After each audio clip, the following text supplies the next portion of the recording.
शनिबार त छुट्टी त सबैको हुन्छ नि त हैन। अझ यो छुट्टीको कुरामा पनि हाम्रो सोचाइ भनेको यो 2 दिन हप्ताको 2 दिन छुट्टी हुनुपर्ने भन्ने। यसमा के छ यार, यसमा के छ यार, यसमा शनिबार आइतबार भन्ने कुरा अस्ति धेरैजना साथीहरूसँग कुरा हुन्छ, आइतबारको एक दिन त चाहिन्छ यार भन्ने साथीहरूको पनि कमी छैन।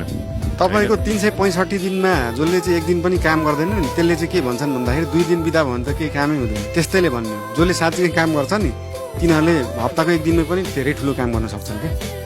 तपाईँको 2 दिन बिदा धेरै हिसाबले चाहिन्छ क्या। 2 दिन बिदा चाहिन्छ। अझ मेरो सोचाइ भनेको 2 दिन बिदा प्लस शुक्रबार चाहिँ पब्लिक ट्रान्सपोर्ट र साइकल मात्रै, अरू यो प्राइभेट गाडी बाइकहरू बन्द गरेर त्यो लेभलको पब्लिक ट्रान्सपोर्ट चाहिँ हुनु पर्यो। त्यो चाहिँ किन यार फेरि?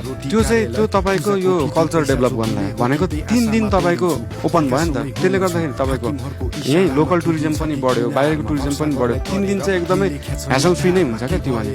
शुक्रबार शनिबार आइतबार चाहिँ शनिबार आइतबार त बिदै भइसक्यो भएपछि त्यहाँ त्यति धेरै जाम हुने कुरै भएन। शुक्रबार एक दिन चाहिँ सुरु गर्न सकियो क्या।